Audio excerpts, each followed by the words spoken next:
Bon, ben, on commence et puis j'admettrai au fur et à mesure ceux qui arrivent un petit peu en retard. Moi, je vais couper ma caméra pour éviter.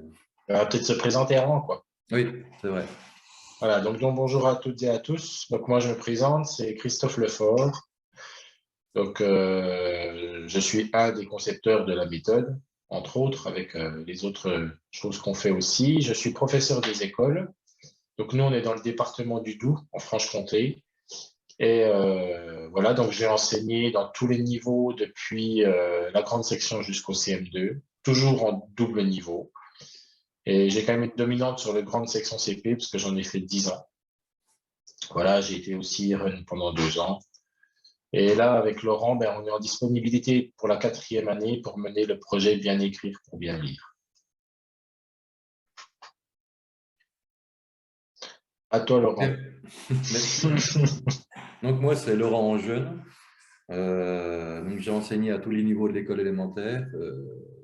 J'ai fait pendant 14 ans du 4 niveaux, CP, CE1, non, CE1, CE2, CM1, CM2. Donc ça, c'est quelque chose un peu, c'est un ADN, le multiniveau que vous allez retrouver dans les outils qu'on développe. Ensuite, j'ai fait du CP, CE1 pendant une douzaine d'années. Et puis, j'ai terminé avant d'être en disponibilité par du CM en double niveau. Donc, on a toujours fait du double ou quadruple niveau. Donc, je vais laisser Christophe officier, et puis je reviendrai vers vous tout à l'heure pour vous présenter une petite partie. Ok, mais c'est parti. Alors, on va commencer par les supports. En fait, on a changé notre présentation, on la fait plus tout à fait comme on la faisait. Là, on présente les supports. Ensuite, on va dérouler 2 jours de la méthode. Donc, ça correspond assez à du début d'année. C'est comment on étudie un graphème, puis que vous voyez un petit peu comment ça se déroule sur 2 jours. Et puis, voilà un petit peu toutes les activités qu'on mène, pour que vous vous rendiez compte. Donc, au niveau des supports, alors je vais aller sur notre site. Voilà. Donc, le site, c'est metallo.fr. J'y suis là. Donc, vous avez, si vous voyez en haut, là, vous avez des onglets, donc enseignant, formateur, famille, etc. Donc, vous, en tant qu'enseignant ou formateur, mais là, moi, je vais aller dans enseignant. Voilà, donc on parle de notre projet Bien écrire pour bien lire. Il y a le clavier métallo que Laurent vous présentera tout à l'heure. Et la méthode de lecture, voilà les supports ici. Donc, on a un livre de lecture, on a 2 fichiers d'exercice, on a un jeu de cartes graphème phonème. Ça, c'est pour les séances d'encodage. Je vais vous montrer tout à l'heure comment ça fonctionne. On a des vidéos de graphisme qui permettent d'apprendre, de s'entraîner aux gestes graphiques. Donc ça, on va vous montrer aussi tout à l'heure. Leximini, c'est un répertoire de mots, c'est un répertoire de 300 mots. En fait, c'est pas un autre livre, il est au dos du livre de lecture. Le livre de lecture, il se prend dans les 2 sens. Et les 300 mots, là, ils servent à... Enfin, c'est les 300 mots qu'on encode dans l'année pour étudier tous les graphèmes du code alphabétique qui sont lus au CP. Donc ça, c'est plutôt pour l'élève. Et puis pour l'enseignant ou l'enseignante, donc on a le guide pédagogique, bien sûr.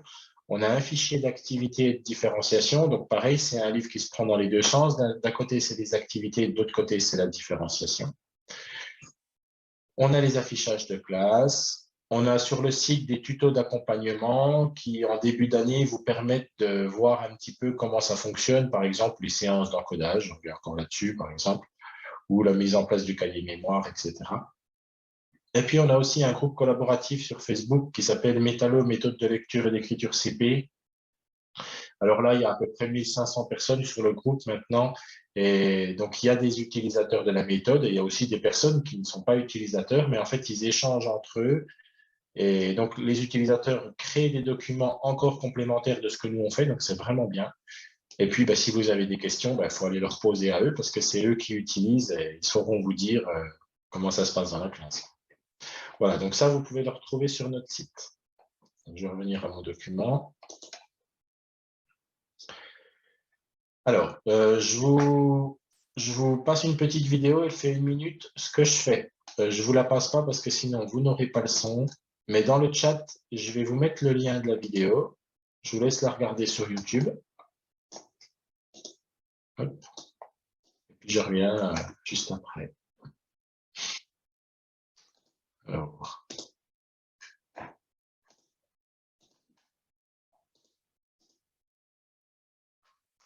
voilà, je vous ai mis le lien dans le chat. Je vous laisse regarder.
Vous me mettez un petit mot quand c'est bon, quand vous l'avez visionné, comme ça je sais.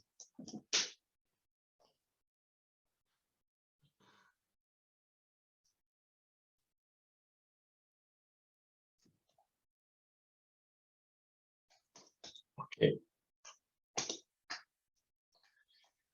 Alors, justement, c'est intéressant la question, qu'est-ce qu'apprendre à lire? Comme le dit Patrice, c'est plutôt qu'est-ce qu'apprendre à lire et à écrire. En fait, les deux vont ensemble et on ne peut pas les dissocier. Alors nous, dans la méthode Métallo, déjà, ce n'est pas une méthode de lecture, c'est une méthode de lecture et d'écriture. Il y a vraiment les deux qui interviennent.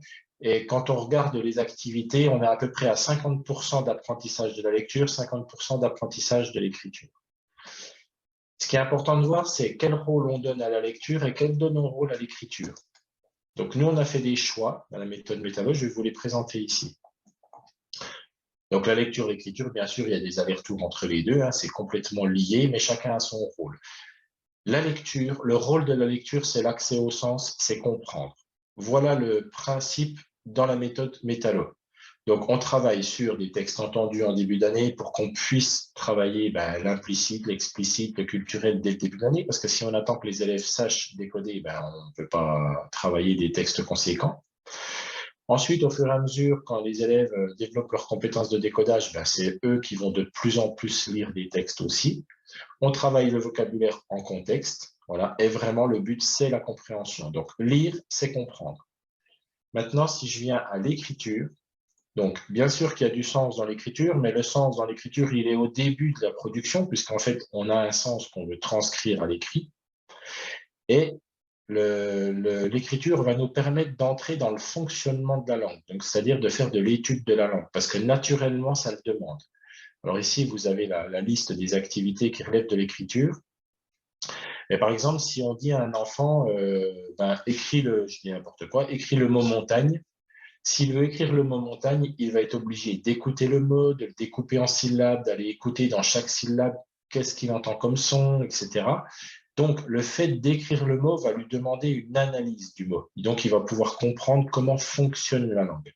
Pareil, s'il veut écrire une courte phrase, il va falloir qu'il écoute la phrase, qu'il prenne conscience des mots, etc., pour laisser des espaces, etc. Ça, c'est vraiment quelque chose de naturel. En lecture, on n'a pas ça. En lecture, par exemple, si vous montrez, si je reprends le même mot, un enfant qui a vu le mot montagne, il y a des enfants qui ont une très bonne mémoire et ils vont repérer le mot, ils vont dire, OK, ça c'est montagne.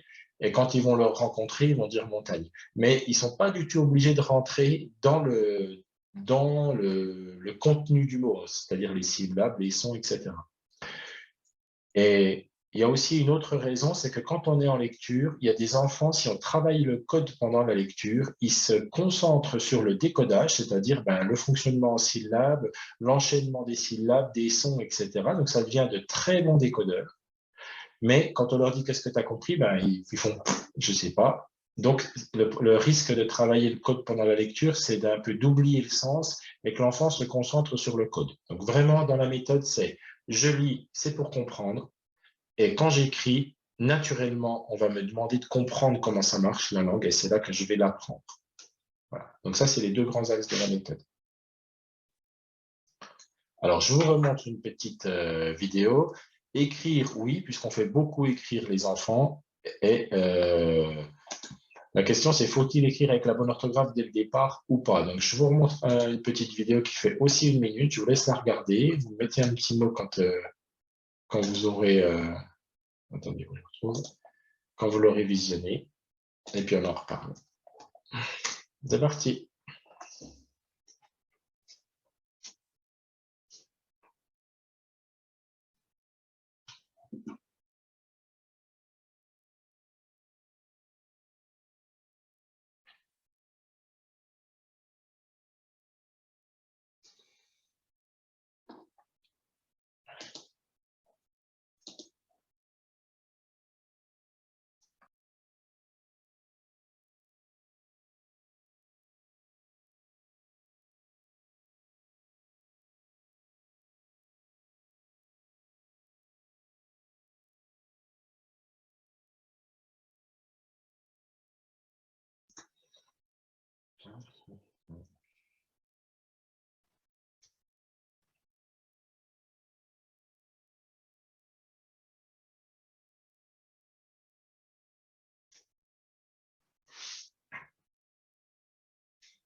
Vous mettez un petit mot quand vous les avez visionnés. Ça, je vais reprendre.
Ok, alors j'y vais.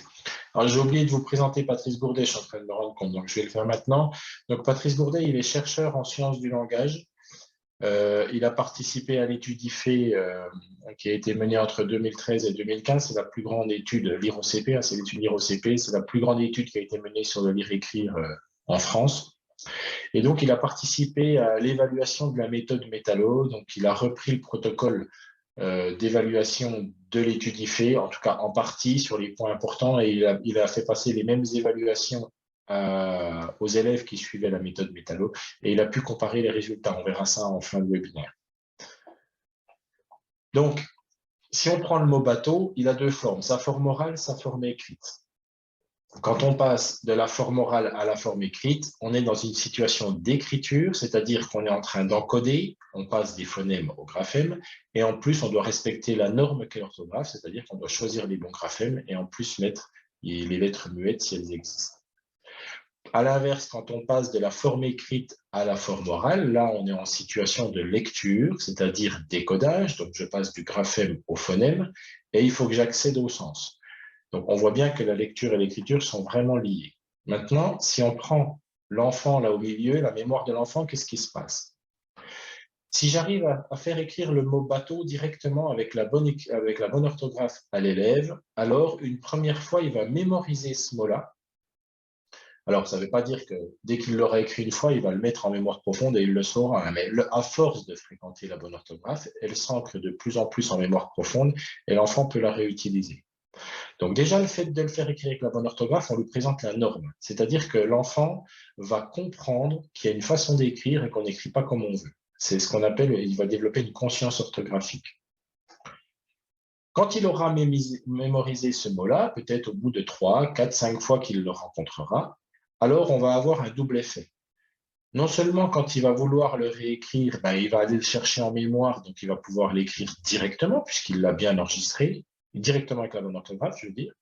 Et le deuxième effet, c'est que quand il va le rencontrer dans une phrase en lecture, ben, il ne va pas être obligé de passer par une phase de décodage, il va pouvoir faire une reconnaissance directe du mot et il va donc augmenter sa fluence en lecture. Et puis on sait que la fluence, c'est un des facteurs qui permettent d'accéder à la compréhension en autonomie.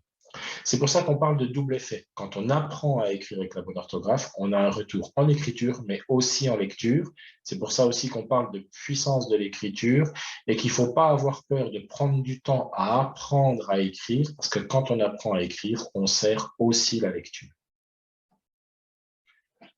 Alors, plus j'arrive à faire écrire les élèves avec la bonne orthographe, ben, plus ils vont mémoriser la bonne orthographe et plus on aura ce double effet sur un grand nombre de mots. Maintenant, je prends l'inverse. Ça, moi, c'est ce que je faisais au début que j'avais des CP. J'étais déjà très content quand ils écrivaient en phonétique. Le problème, c'est que si on laisse écrire des élèves en phonétique, qu'est-ce qui va se passer? Ben, ils vont mémoriser cette écriture-là. Donc déjà, on leur laisse écrire comme ils ont envie. Donc, c'est comme s'ils développaient un langage parallèle. Ils n'ont pas forcément conscience de la norme. Donc, ils mémorisent ces mots en phonétique. Et puis, quand ils vont devoir réécrire, ben, qu'est-ce qu'ils vont faire? Ben, ils vont aller chercher ce qu'ils ont en mémoire. Donc, ils vont continuer à écrire en phonétique. On va renforcer ce modèle-là. Et puis, l'autre chose, c'est que les mots, quand ils vont les rencontrer dans les phrases, ben, ils vont pas ressembler à ceux qu'ils ont en mémoire, puisqu'ils n'ont pas la bonne orthographe. Et on n'aura pas le deuxième effet de tout à l'heure, c'est-à-dire la reconnaissance directe. Et en les faisant écrire en phonétique, ben, on va les maintenir dans du décodage, dans du déchiffrage, donc dans une lecture qui est plus laborieuse. Donc voilà pourquoi c'est important d'écrire le plus possible avec la bonne orthographe. En plus, les recherches, elles ont montré qu'un mot, plus il est mémorisé plus longtemps, plus il est difficile à déloger. On a tous des mots, hein, vous en avez aussi, des mots qui nous embêtent, on se dit, ah, même en tant qu'adulte, on se dit, celui-là, je ne sais jamais l'écrire. Et puis on le regarde bien, on se dit, ah si, si, c'est bon, je saurai. Puis des fois, on n'a pas à le réécrire pendant 2 mois, et puis au bout de 2 mois, ben, on revient, puis on ne sait toujours pas l'écrire. En fait, ce n'est pas si simple d'enlever un modèle qui est enregistré en mémoire. Donc, la recherche, elle est unanime, elle dit, faites votre maximum pour donner accès à la bonne orthographe dès le départ. Donc, le but, ce serait d'arriver au modèle de droite. Là. On fait bien sûr pas du 100%, mais vraiment dans une démarche où se dire, l'enfant peut avoir accès à l'orthographe et quand il en a besoin, il va la chercher. Donc ça, c'est vraiment le fil conducteur de ce que nous, on développe avec Laurent, que ce soit la méthode, que ce soit le clavier métallo, etc. Donc, on s'appuie aussi beaucoup sur les travaux d'André Ouzoulias qui disait une bonne situation d'écriture équivaut à 10 situations de lecture. Oui, parce que quand on travaille vraiment en écriture, on est aussi au service de la lecture, donc c'est plus puissant. Ce qui n'est pas le cas l'inverse. La lecture ne dessert pas l'écriture. Alors, la méthode, sur quoi on s'appuie? Alors, on s'appuie sur l'étude IFE, j'en ai parlé, l'étude Lire Écrire OCP, les travaux d'André Ouzoulias, sur le guide Orange, sur le Conseil scientifique de l'éducation nationale, le CSEN.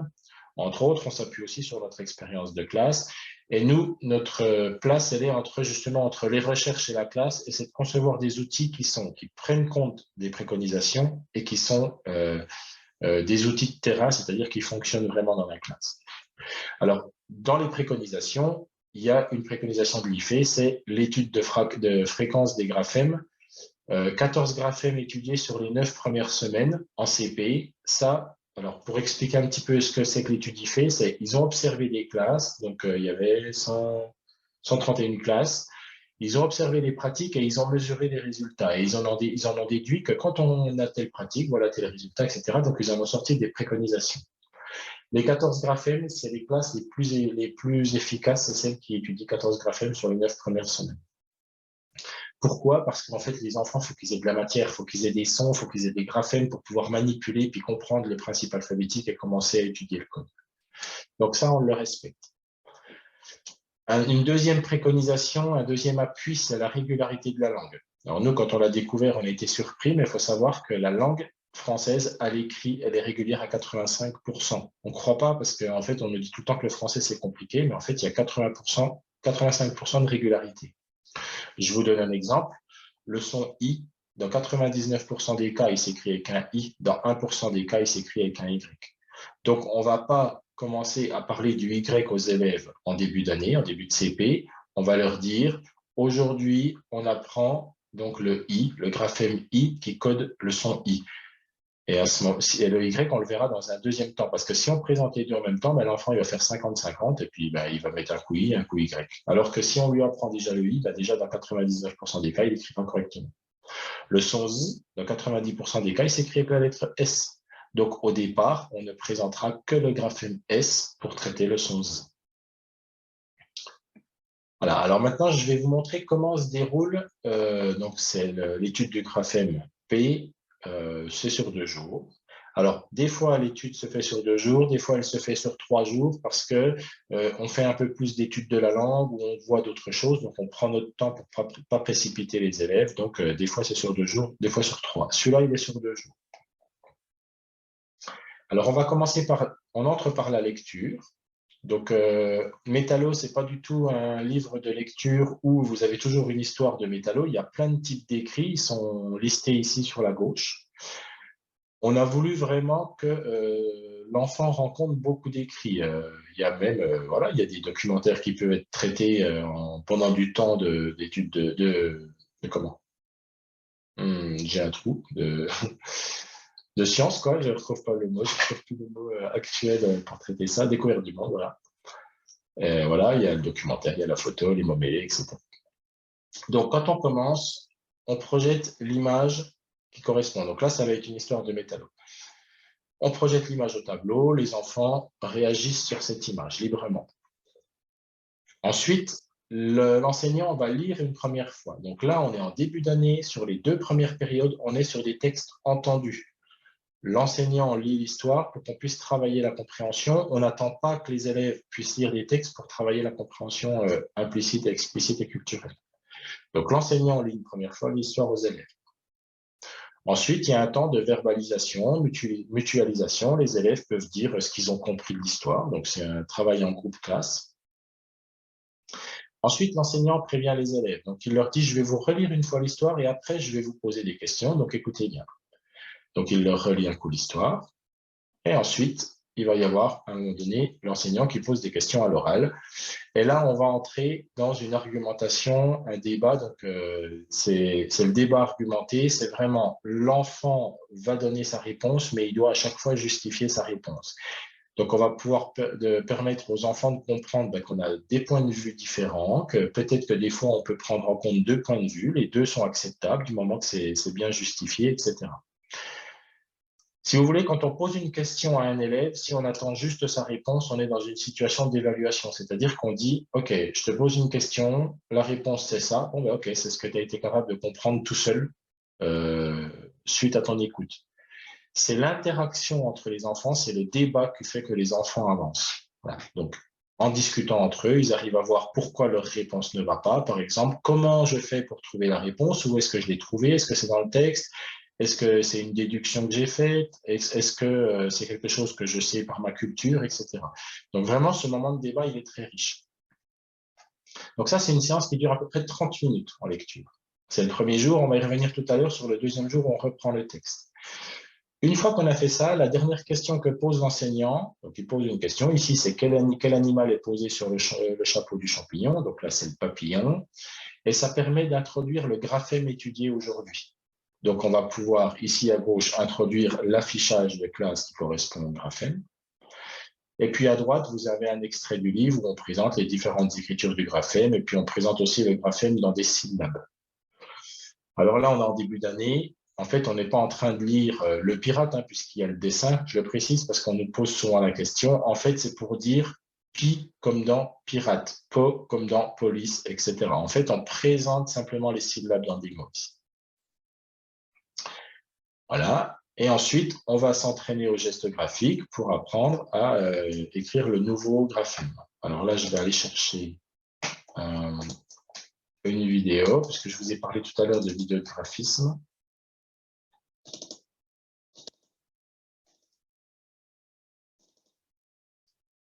Non, je ne l'ai pas là. Eh bien, je ne vais pas le faire comme ça. Hop, je vais aller sur le site. Donc, comme ça, vous verrez où elles sont sur le site. Quand vous arrivez sur le site, je reviens à la page d'accueil ici. Ici, si vous n'avez pas encore de compte, il y a écrit « Mon compte ». Vous cliquez dessus, vous créez votre compte. Et une fois que le compte est créé, ici, vous avez « Mon espace ». Donc, je clique sur mon espace et vous arrivez sur un tableau de bord. Là, c'est tout ce qui relève de la méthode de lecture en jaune. Et puis en aubergine, en dessous, c'est tout ce qui relève du clavier métal. Donc, je vais dans les ressources ici. Ça, c'est les ressources de la méthode. Donc, je suis dans CP. Ici, j'ai vidéo de graphisme. Voilà, je suis en période 1. J'y vais. Et là, j'ai la vidéo du P. Donc, je vais vous l'afficher. Voilà. Donc ça, c'est une vidéo qui tourne en boucle. Une fois qu'on a expliqué comment on trace la lettre aux élèves, on a cette vidéo qui tourne en boucle, ce qui permet aux enfants, parce qu'on sait très bien quand on leur a expliqué, après, ben, nous, on a besoin d'aller vers d'autres élèves, et puis on les laisse un petit peu tout seuls. Et des fois, ils ne savent plus où ça commence, ils ne savent plus dans quel sens on tourne, etc. Donc ça, cette vidéo-là leur permet de resuivre le geste en l'air si besoin, et puis de reprendre sur leur cahier ou leur ardoise ou n'importe quel support quand ils ont... quand ils sont dans leur phase d'entraînement. Donc là, je ne l'ai pas fait tourner en boucle, mais vous pouvez la faire tourner en boucle pour que l'enfant ait toujours ses référents. Donc voilà pour les vidéos de graphisme. Au niveau des recommandations de l'étude IFE, l'entraînement au geste graphique, ce qui est recommandé, c'est 19 minutes, c'est très précis, c'est 19 minutes par jour. En fait, ils ont montré que l'entraînement au geste graphique a des conséquences sur la quantité et la qualité de la production d'écrit jusqu'au CM2. C'est très important de délier la main de l'enfant pour qu'il puisse se concentrer sur autre chose que sa main. Et quand on le fait bien, ben, il arrive à produire mieux et il arrive à produire plus. Donc nous, on a des séances de 20 minutes d'entraînement au geste graphique quotidienne dans la méthode de lecture. Il arrive qu'on ne fasse pas de graphisme quand c'est sur 3 jours, mais c'est parce qu'on fait d'autres exercices où il y a de l'écriture, donc en fait, ça rentre dans ce cadre-là. Donc, une fois qu'on s'est entraîné au geste graphique, on va faire systématiquement de la discrimination auditive. Donc, dans un premier temps, c'est un travail qui est collectif pour que tout le monde puisse bien entendre le nouveau son. On fait systématiquement de la discrimination visuelle. Donc, ici, on est en début d'année, donc on est sur des suites de lettres et des mots, mais tout est évolutif. En fait, ce que je ne vous ai pas dit, c'est que la méthode de lecture, elle est découpée en 5 périodes. Alors, on ne tient pas compte des vacances parce que tout le monde n'a pas les mêmes vacances, mais on est découpé en 5 périodes de 7 semaines. Dans une période, la façon de travailler, elle est stable. Ça permet aux enfants de développer très vite une autonomie. Quand ils ont quelque chose à faire, ils savent très bien ce qu'ils ont à faire. Là, c'est le contenu qui change. Quand on arrive en période 2, on garde des choses de la période 1 et il y en a d'autres qu'on fait évoluer pour faire passer un cran. Donc, on a un petit temps où on réapprend aux élèves à prendre en charge les nouvelles activités, mais comme elles sont stables dans la période, encore une fois, on arrive très vite à de l'autonomie, etc., etc. On monte un cran à chaque période. Donc, pour vous donner l'exemple ici, par exemple, de la discrimination visuelle, là, on est sur ce format-là. En période 3, l'enfant, il va prendre le texte qu'il a lu lui-même et en fait, il va aller rechercher les mots il va recopier sur son cahier les mots qui contiennent le graphème étudié, par exemple. On n'est plus sur des listes forcément artificielles comme ça. Donc, voilà pour la discrimination visuelle. Donc, je continue. Ensuite, on va passer à la séance d'encodage. Alors, on a mis en place des séances d'encodage pour que les enfants puissent travailler en autonomie, qu'ils écrivent avec la bonne orthographe et qu'ils puissent contrôler leur production, leurs essais d'écriture. Alors, au niveau du matériel qu'on utilise, on a ce qu'on appelle des images encodage. C'est ce que vous voyez ici. Elles ont un dessin et en dessous, elles ont une représentation du mot. Par exemple, si je prends à gauche, j'ai un papy, un melon, un lama. Donc, on met le déterminant. C'est pareil, c'est préconisé quand on travaille sur un nom de l'associer à son déterminant. Et le trait représente les mots. À gauche, ce sont des mots réguliers. Ça veut dire que chaque graphème qui permet d'écrire le mot est le graphème le plus courant de chaque son. Donc, en fait, c'est des mots qu'on a juste à écouter, ça. Puis, si on connaît le graphème le plus courant, on peut les écrire sans souci. Le problème, c'est qu'on a aussi les mots, comme ceux qui sont au milieu, qui comportent des lettres muettes. Donc, ici, on va donner des indices orthographiques, c'est-à-dire qu'on va permettre à l'enfant lui-même de pouvoir écrire directement avec la bonne orthographe. Si je prends le mot « lit », si vous dites rien à l'élève de CP, il va vous l'écrire « L-I » s'il a acquis ces deux sons-là. Il ne pourra pas l'écrire « élité ». Donc, nous, on fait le choix de donner l'information en amont pour que l'enfant puisse lui-même écrire avec la bonne orthographe. En fait, ça vient de nos classes où il y a des élèves qui disaient, mais maître, tu dis tout le temps que c'est juste, puis tu corriges toujours après. Parce que quand ils avaient écrit lit, par exemple, eh ben, on lui disait, oui, oui, ben, c'est bien. Puis après, on lui indiquait qu'il y avait un T à la fin. On lui disait, oui, ben, c'est bien, mais il faut quand même toujours corriger. Donc maintenant, on a fait le choix de donner en amont, puisque c'est quelque chose qu'il ne peut pas inventer. Donc quand il veut écrire lit, ici, il sait déjà qu'il y a un T muet. Et puis, on a des autres mots qui contiennent ce qu'on appelle des graphèmes secondaires. Par exemple, si je prends le QU de une équipe, le QU, c'est un graphème qui est moins courant que le C, donc c'est un graphème secondaire. Et si on ne l'indique pas à l'élève, il ne peut pas choisir le bon graphème, c'est pas possible. Donc lui, il va plutôt écrire E, C, I, P, E, par exemple. Il va écrire E, si, pour plus, ce ne sera pas bon phonétiquement. Donc, on donne ces indices-là. Et puis, il y a aussi des mots qui contiennent des lettres muettes et des graphèmes secondaires. Donc maintenant, comment ça se passe concrètement? Alors, je vous montre ici. Alors, voilà le jeu de cartes phonème-graphème dont je vous ai parlé tout à l'heure. Vous allez voir une élève de CP. Donc là, je vais vous montrer la vidéo parce qu'il n'y a pas de son. Donc, il n'y a pas besoin que je vous l'envoie. Il y a un sous-main avec les cartes à disposition. On les introduit au fur et à mesure. Ce n'est pas le jeu de cartes qui arrive directement. C'est chaque fois qu'on étudie un graphème, ben, on distribue les deux petites cartes qui vont avec et on complète au fur et à mesure. C'est un jeu de cartes qui est utilisé sur les 2 premières périodes. Donc, je vous laisse voir et puis je vous détaille.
OK.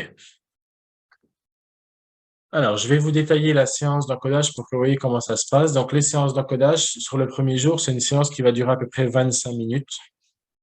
Et les enfants, à partir de la 3e semaine, ils ont à peu près 8 mots à encoder sur 2 séances, sur 2 jours. C'est quand le rythme est donné. Donc ici, on va encoder un tapis. Donc l'enfant va s'informer au départ. Donc d'accord, ça va avec le petit mot 1. Attention, il y a une lettre muette à la fin qui est un S. Il va donc écouter le mot, il va le découper en syllabes, il va écouter les sons qu'il entend dans chaque syllabe, etc. Et il va faire un essai d'écriture. Donc, il va pouvoir manipuler avec le jeu de cartes et on va toujours lui demander de prendre appui sur les syllabes. Donc, vous l'avez vu, on ne fait pas écrire le mot directement, on fait écrire les syllabes séparées pour que l'enfant ne se perde pas dans le mot.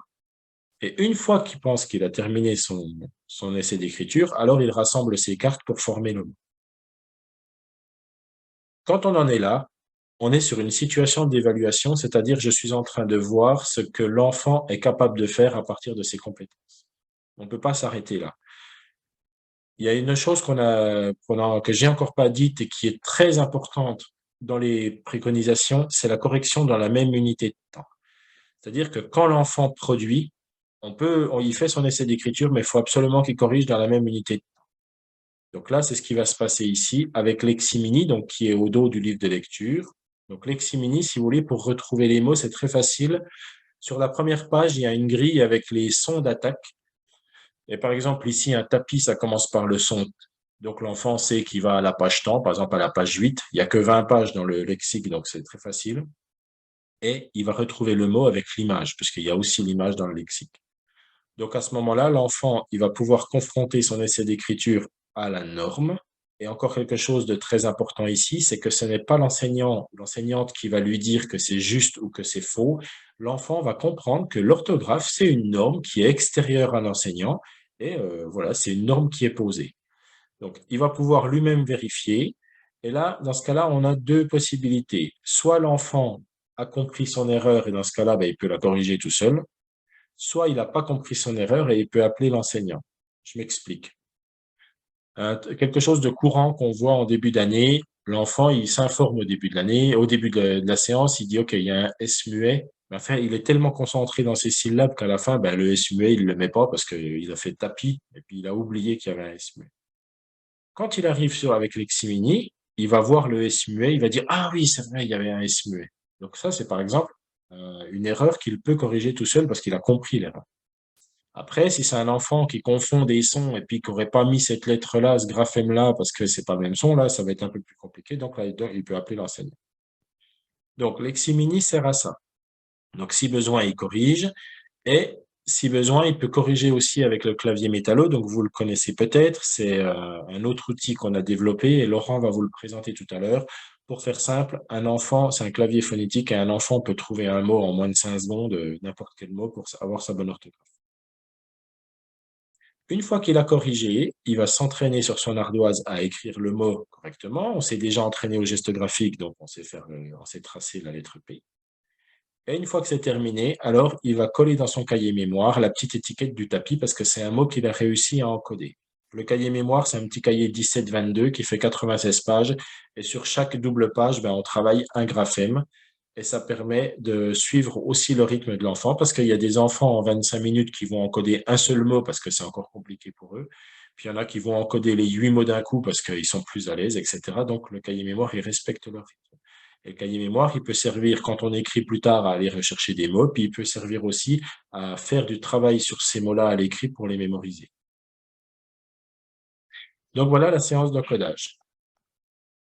Quand on fait une séance d'encodage par rapport aux préconisations, vous voyez, donc c'est des situations d'écriture travaillées quotidiennement puisqu'on le fait tous les jours. On présente la régularité de la langue. On corrige dans la même unité de temps. On fréquente la bonne orthographe.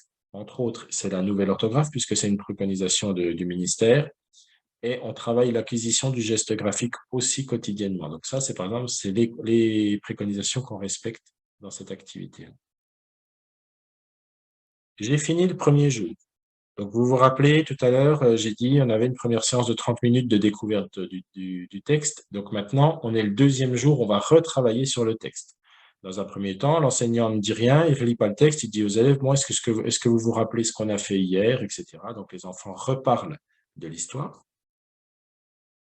Ensuite, l'enseignant leur dit, ben, je vais vous relire encore un coup l'histoire et je vous poserai des questions après. Donc, il relit l'histoire et il pose des questions. Et toujours de la même manière, on est sur le débat argumenté pour que les enfants puissent justifier leur point de vue. On travaille des questions explicites, on travaille des questions implicites et des questions culturelles. Et des fois, il y a des questions où la réponse n'est pas évidente et à la fin, on ne sait peut-être toujours pas, mais ce qui est important, c'est les enfants. Je vous donne un exemple. On travaille un texte sur le lapin, un texte documentaire. Dans le texte, il est dit que le lapin, il a besoin de ronger pour user ses dents parce que sinon, elle pousserait tout le temps et puis il pourrait en mourir. Donc, l'enfant comprend qu'il ronge pour les user. Et puis, à un moment donné, on leur demande, est-ce que le lapin mange du bois? Et il y a des élèves qui peuvent dire, ben oui, il mange du bois parce que c'est pour user ses dents, donc ça l'aide à user ses dents, etc. Puis il y en a qui peuvent dire, ben oui, mais il le ronge, mais il ne l'avale pas vraiment, etc. Puis en même temps, est-ce que nous, on le sait vraiment, est-ce qu'il mange du bois, etc. Donc, c'est le type de questions qui permet de faire débattre les enfants sans forcément aboutir au bout, mais c'est des questions qui sont intéressantes. Une fois que ça c'est fait, alors là, on a fini de travailler le texte et on s'entraîne encore une fois au geste graphique. Dans ce coup-ci, c'est sous forme de mots, des mots qu'on a déjà encodés. On travaille encore de la discrimination auditive systématiquement. Donc là, c'est un travail sur le fichier où l'enfant écoute les mots, il code les syllabes, il met des croix où il entend, etc., où il entend le son étudié. Et puis, il y a la deuxième séance d'encodage du deuxième jour, parce que j'ai dit que c'était 2 séances de 25 minutes pour un graphème. Voilà. Au niveau de la lecture, On le précise parce que des fois, il y a des enseignants qui nous disent oui, mais alors c'est l'enseignant qui lit, donc les enfants ne lisent pas. Si, bien sûr. En fait, sur la page de gauche dans le livre, c'est le texte qui est lu par l'enseignant et la page de droite, c'est la page qui correspond à l'élève. Donc, on a vu tout à l'heure un extrait, le haut, là, quand on a présenté le graphème. Et en bas, ici, donc je vais essayer de zoomer. Voilà. Ici, vous avez. Wow. Attendez, je fais n'importe quoi.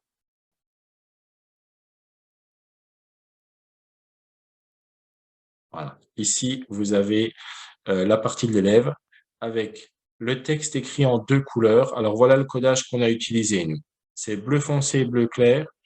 C'est un appui sur les syllabes orales parce que ça n'a aucun intérêt de perdre l'élève dans un mot. L'important, c'est que l'élève développe une fluence assez rapidement et il va s'appuyer sur les syllabes parce que la syllabe, c'est le support à l'oral qui est le plus facilement identifié par l'élève.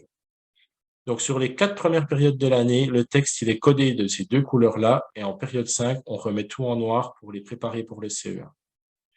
Les lettres muettes sont soulignées discrètement en noir. Au départ, on les a mis en gris, mais on s'est aperçu avec le groupe test, parce que la méthode a été testée pendant 2 ans, dans 22 classes.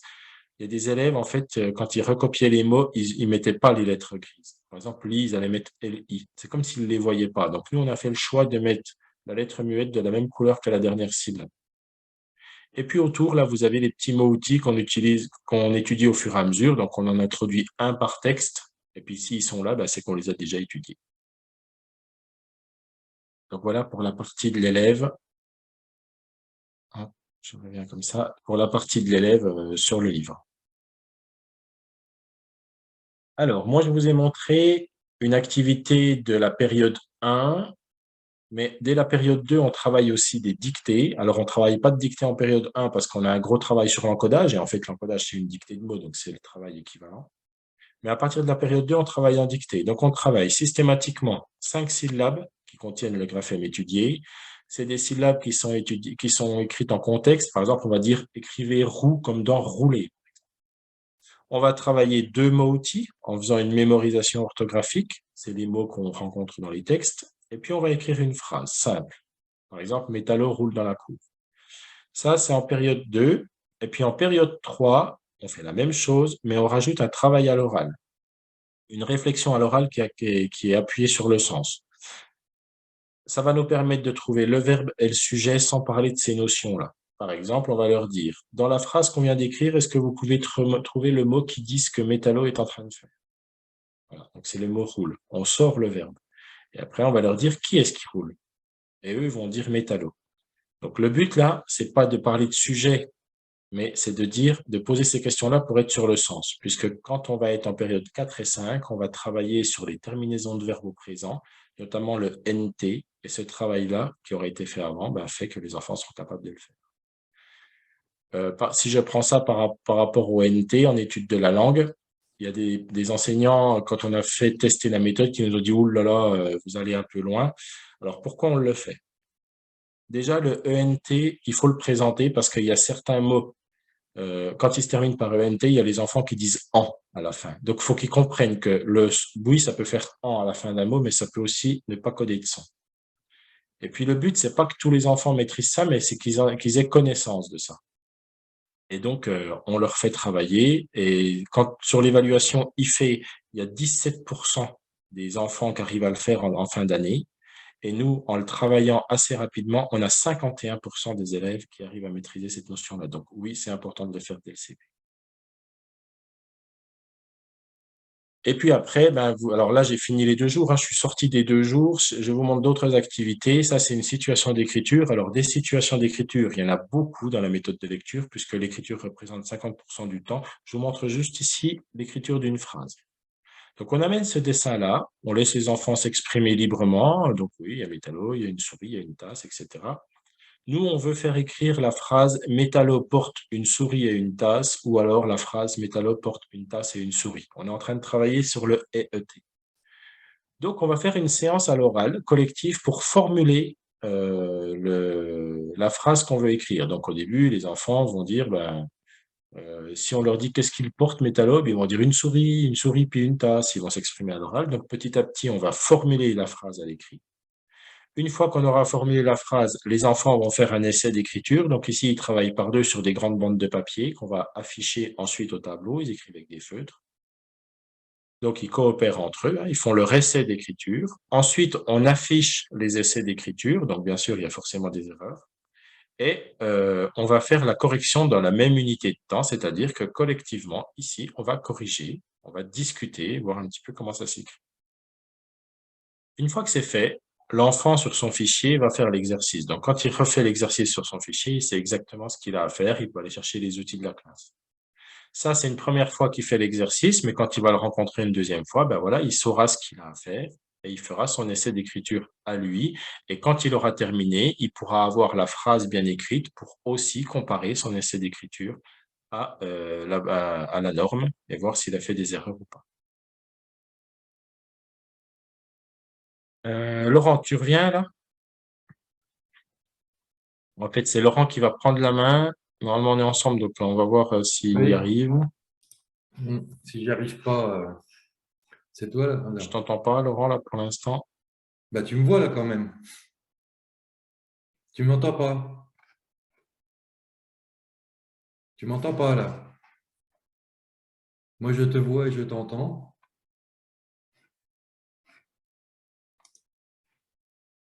Je pense qu'on a un problème.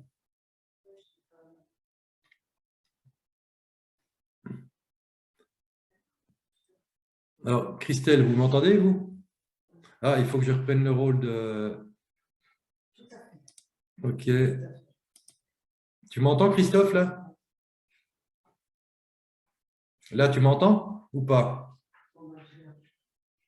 Moi, je ne t'entends pas. Oui, c'est bon, je t'entends. Ok. C'est une première, désolé. Non, mais comme tu avais repris le rôle d'administrateur, ça m'a coupé mon son. Non, mais en fait, je te parlais, mais j'avais oublié de reprendre le rôle de l'administrateur. Ok, ça marche. D'accord. Donc là, je vais vous montrer le clavier métallo. Alors, par contre, Faut que tu fasses ton partage. Je ne sais pas s'il est fait. le souci, c'est que je ne peux pas ressortir là. Je voudrais réduire, mais j'y arrive pas. Je ne sais pas si c'est à cause du rôle d'administrateur ou pas. Ah, si, peut-être à ce niveau-là. Et je ne peux pas réduire. Ok, désolé. Comment je fais pour aller sur... Ah, voilà. Ok, d'accord. Donc, je vais revenir ici. Je reviens là. J'effectue mon partage.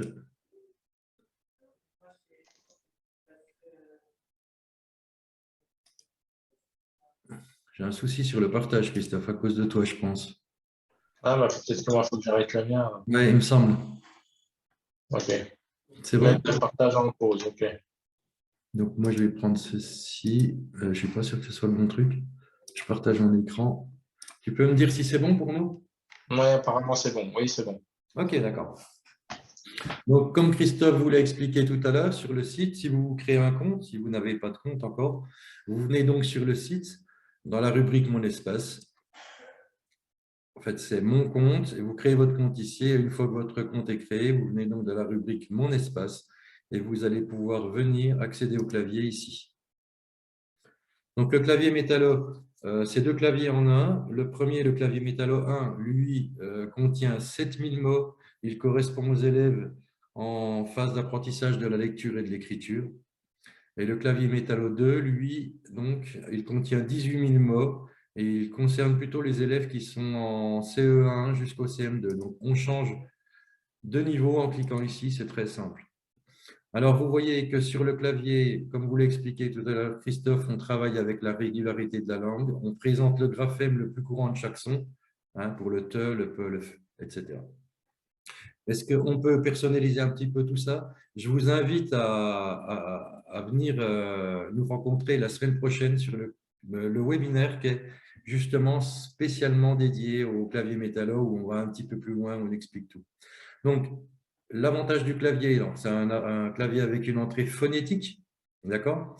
Toutes les illustrations ici, ce sont les référents d'affichage de classe de la méthode de lecture. Donc, on a vraiment une cohérence entre ces deux outils, la méthode de lecture et le clavier métallo.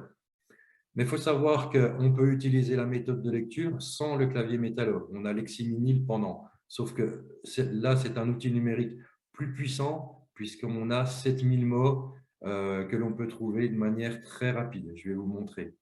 Donc, ce qui fait que ça va aider aussi au niveau de la différenciation dans la classe, parce qu'il faut savoir que l'écriture, c'est un différenciateur naturel, contrairement à la lecture. Hein. Vous avez sans doute déjà eu des élèves qui arrivent au CP et qui savent lire couramment, où vous avez à peine le temps de poser le texte, qu'ils ont déjà fini de lire, et puis après, ils perturbent un petit peu la classe parce qu'ils ne savent pas comment s'occuper. L'avantage de l'écriture, c'est que c'est un différenciateur naturel et que chacun peut écrire à son rythme.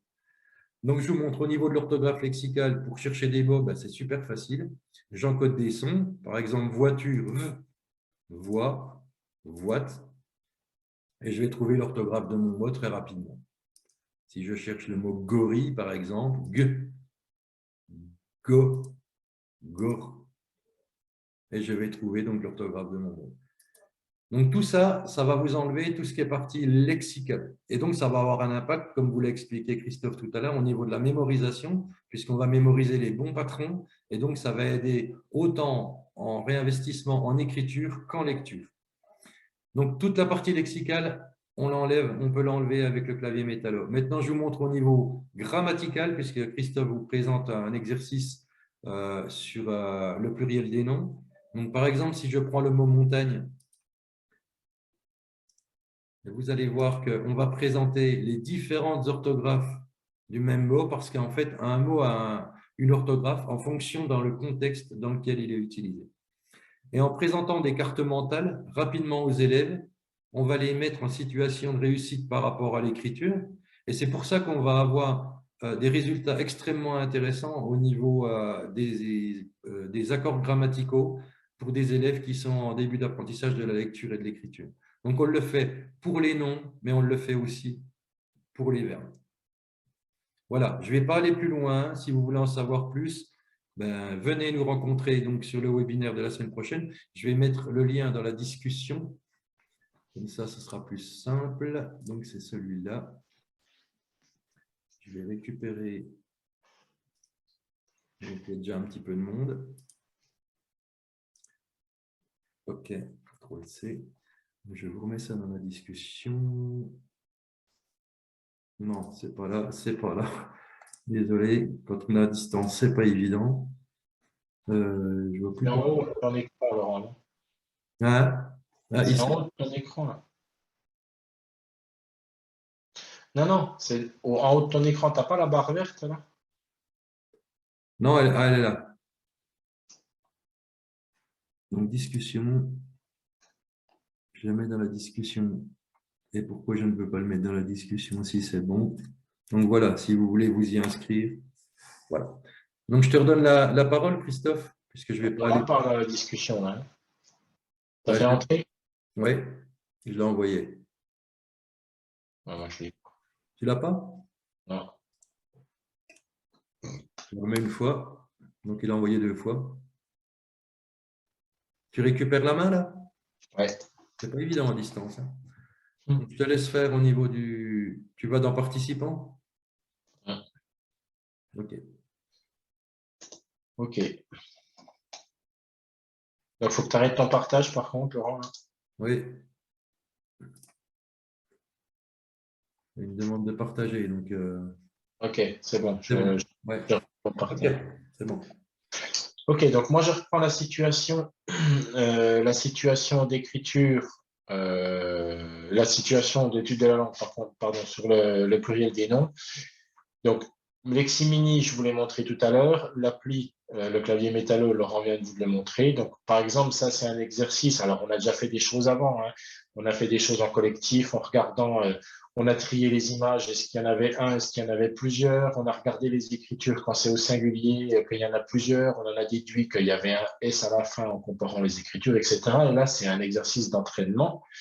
Mais c'est pour montrer que sur cet exercice d'entraînement, l'enfant peut aller vérifier son travail tout seul dans Leximini, puisque une carotte, il peut voir comment ça s'écrit, donc il peut vérifier son écrit, et il peut aussi le faire avec le clavier métallo en allant chercher l'écriture du mot.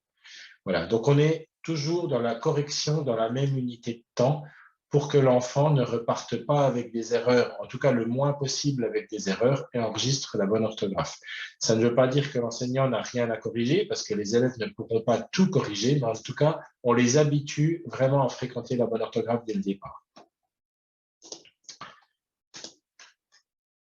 Ok, j'admets les gens là, parce qu'il y en a qui étaient dans la salle d'attente. Alors, au niveau de la compréhension, ce qui se passe sur l'année, c'est représenté ici. Donc, on travaille l'implicite, l'explicite et le culturel. En période 1 et 2, l'enseignant va lire des textes longs pour qu'on puisse déjà travailler la compréhension, mais à partir de la période 3 jusqu'à la période 5, l'élève est capable de lire tout ce qu'il y a sur le livre. Donc, c'est lui qui lit les textes longs. Et puis, en période 2 et période 3, on mène des activités complémentaires, dont je vous en décris une pour vous donner un exemple.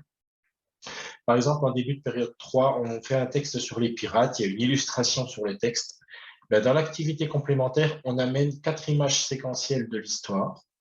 Donc, les enfants travaillent par petits groupes et on leur demande dans un premier temps d'ordonner chronologiquement les quatre images séquentielles. Ça, c'est le premier travail. Ensuite, on fait une mise en commun au tableau. Donc, on a les images en plus grand format. On fait une discussion, toujours pareil, mutualisation des idées, débat, argumentation, etc. Une fois que ça s'est fait, on leur distribue une vignette vierge, blanche, pour qu'ils dessinent un autre moment de l'histoire. Donc, le petit groupe dessine un autre moment de l'histoire qui n'a pas encore été dessiné. Et ils vont devoir venir placer leur étiquette au bon endroit, au tableau, dans la suite séquentielle. Donc là, ça va demander une justification, ça va demander d'argumenter pourquoi je le mets là, etc. Donc voilà, ça c'est une activité complémentaire purement de compréhension. Au niveau de l'autonomie, on travaille beaucoup en groupe classe au début de l'année, c'est pour emmener tout le monde, c'est pour que les enfants sentent comment on réfléchit, comment on arrive à trouver une réponse à une question, etc. Et petit à petit, on fait de plus en plus de travail en autonomie. Laurent, il faut couper ton micro, s'il te plaît, est-ce que je t'entends? Sinon, je vais les étendre tout le temps. Et donc, ensuite, même en période 4, par exemple, en période 4, les élèves doivent travailler tout seuls. Ensuite, on a un temps ensemble où on va faire du débat, etc.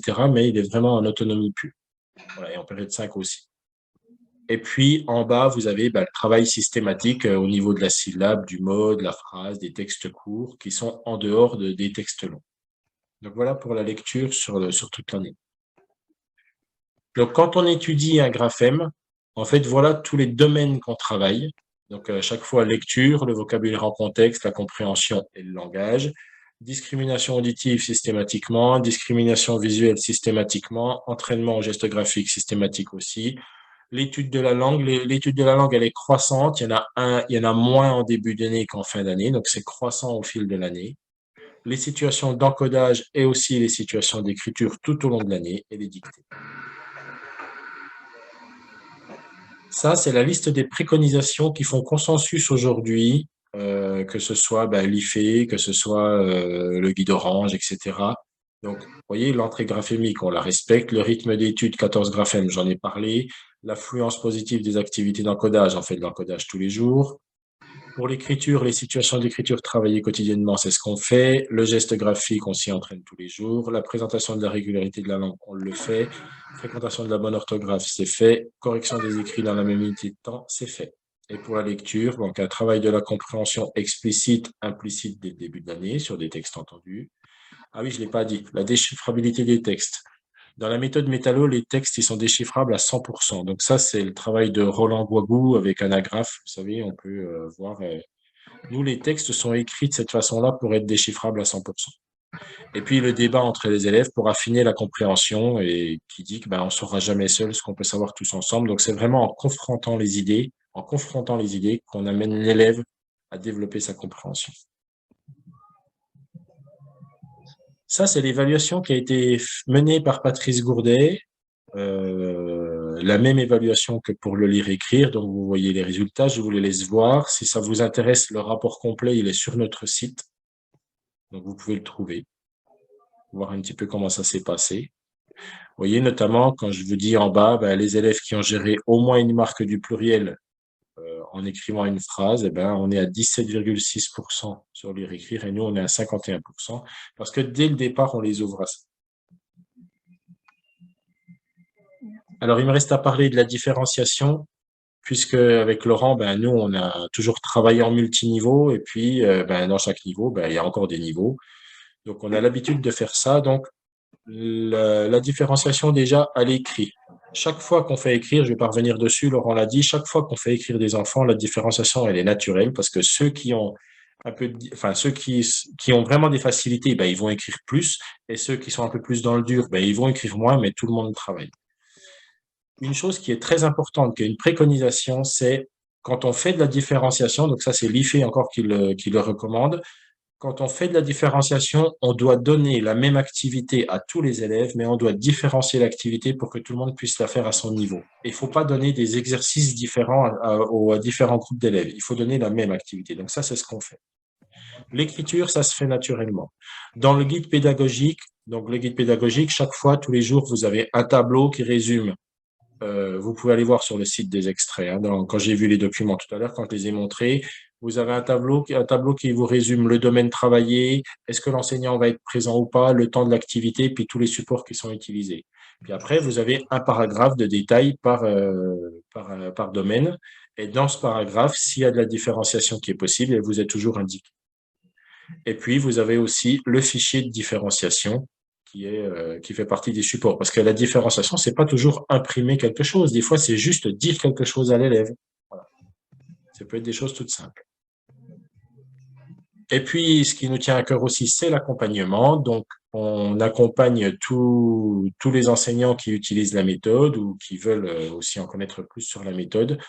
Donc, vous pouvez nous contacter par mail à contact@metalo.fr. C'est le formulaire de contact qui est sur le site, si jamais vous vous rappelez plus.